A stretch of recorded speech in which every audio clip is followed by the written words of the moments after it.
meus amores, tudo bem com vocês? Chegando para mais uma aula da nossa disciplina de Ciências da Natureza. Já peguem aí o livro didático, caderno, lápis e já vão acompanhando o vídeo, claro, fazendo as anotações no caderno com o que vocês conseguiram aprender, as dúvidas e curiosidades. Lembrando que eu estou disponível também para esclarecer. Então vamos juntos para mais uma aula de Ciências. Bom, turma do sexto ano, vamos dando sequência aos nossos conteúdos. Hoje, na nossa aula, a gente vai estar destacando sobre as reações químicas no nosso dia a dia. Vocês já pararam para pensar o que possa ser que tem em comum entre o papel, a lenha que esteja queimando, a chama produzida na boca de um fogão e até mesmo uma vela?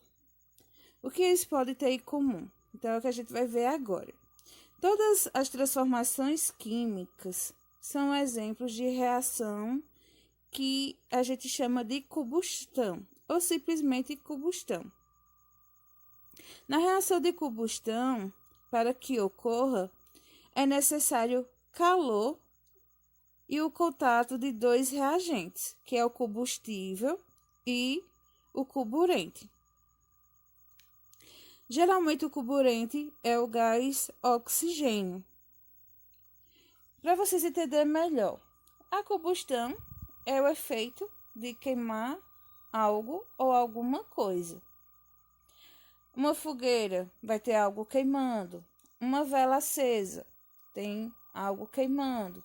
Um automóvel, quando está expelindo fumaça pelo escapamento, tem algo queimando. Fogão, quando tem a chama na boca do fogão, tem algo queimando também. Então, essa queima, ela só acontece também por conta do gás oxigênio, que é um carburante. E aí, por exemplo, a gente tem o combustível e vai ter o carburante. O combustível pode ser a gasolina, o álcool, a vela, o biodiesel, o gás de cozinha, a madeira, um plástico, o papel. O carburante, como eu já falei para vocês, na maioria dos casos é o gás oxigênio. Então, na reação de combustão ou simplesmente combustão, quando os reagentes do combustível e o carburante têm contato, eles vão produzir produtos, né? Que esses produtos geralmente podem ser, como no caso do exemplo que traz no livro de vocês, da queima de gasolina, ou até mesmo da lenha, vai produzir gás carbônico e vapor de água, além de outros produtos com a queima, com a união entre o combustível e o carburante. Ou seja, quando a gente tem a gasolina e tem o contato com o oxigênio, vai ser formado gás carbônico e vapor de água. Assim como temos a lenha, que é um exemplo de combustível, quando tem contato com o carburante, que é o gás oxigênio, vai também ter a formação de gás carbônico e vapor de água, mas lembrando que vai haver a formação também de outros produtos. Então, a gente tem que lembrar, na reação química, sempre vai ter a formação de novos produtos, de novas substâncias que não estavam inclusas no início da união que houve entre os reagentes. São substâncias novas, o que diferencia também na questão da reação física. Que a reação física a gente percebe pelo aspecto físico em si, sólido, líquido e gasoso. Então, na reação química, a gente tem um dos indícios que é a questão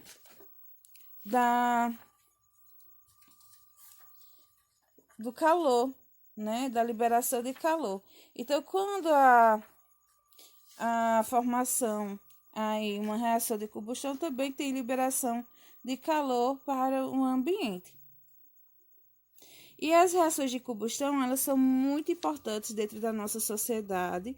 São utilizadas no cozimento de alimentos, para transportar pessoas, animais, no processo de geração de energia elétrica, assim como também na fundição de metais.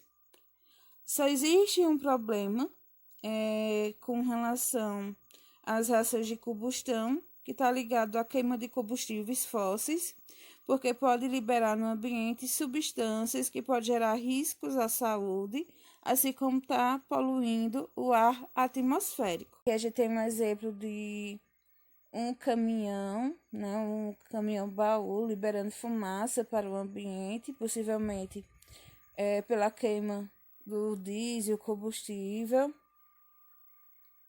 E como eu já destaquei para vocês, essa queima pode gerar danos para a saúde, como também para o ar.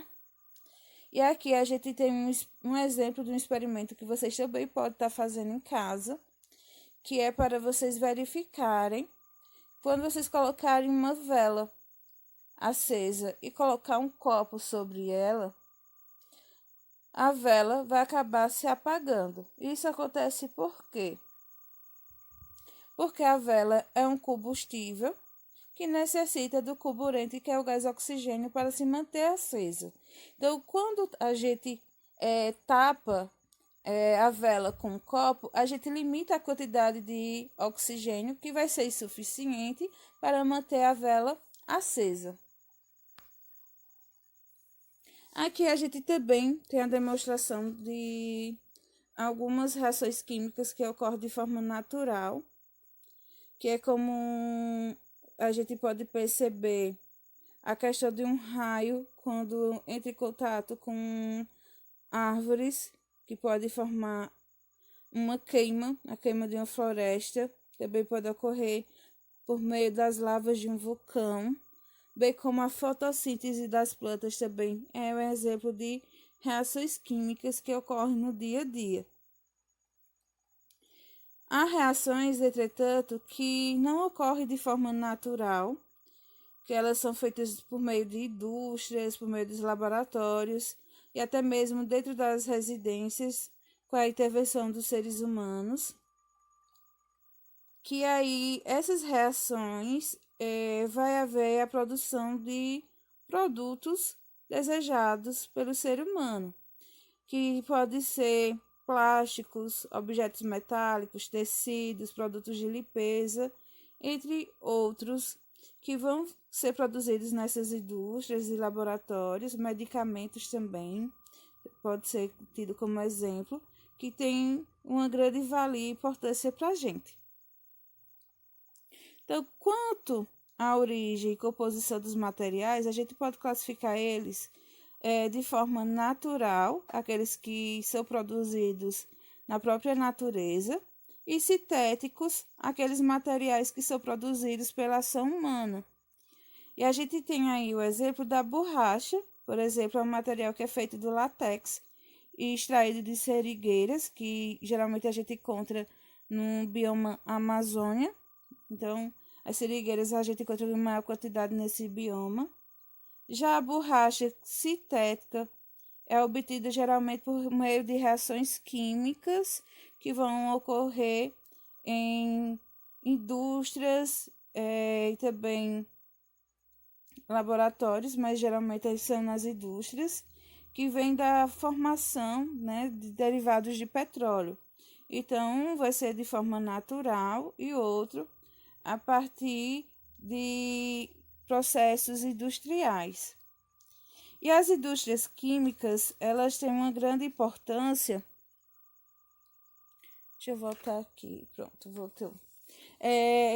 E as indústrias, elas têm uma grande importância na produção de materiais sintéticos, que também está ligado a um aspecto de avanço tecnológico do nosso país. Muitos materiais são considerados até marcos da história da indústria, como no caso da produção de amônia, ácido nitrítico, que são usados como fertilizantes e explosivos, a descoberta de plásticos sintéticos, a produção de medicamentos e corantes, o desenvolvimento de novos materiais, todas essas novidades tecnológicas da sociedade de consumo envolvem essencialmente a indústria química. E as reações químicas também podem ocorrer no processo de extração de metais, que são materiais que estão muito presentes dentro da nossa sociedade, na construção civil, na saúde, transportes e até mesmo equipamentos tecnológicos. E aqui no Brasil, quando vocês for ler um material, vocês vão ver que no Brasil, já no período de Pero Vaz de Caminha, já havia um olhar para a extração de metais como ferro, prata e ouro, encontrados aqui no nosso país. E para poder fazer essa extração, era necessário que houvesse já esse processo de reações químicas, para poder, assim, fazer o uso desses metais para a produção de objetos. Então, gente, essa foi a nossa aula. Eu espero que vocês tenham entendido, tenham gostado do assunto. Façam a atividade, anotem as dúvidas e também curiosidades, informações que vocês tenham sobre o que foi visto na aula, para a gente estar conversando depois, tá bom? Então, continue usando máscaras, fazendo a higienização das mãos e mantendo o distanciamento para que logo, logo a gente possa estar junto na sala de aula.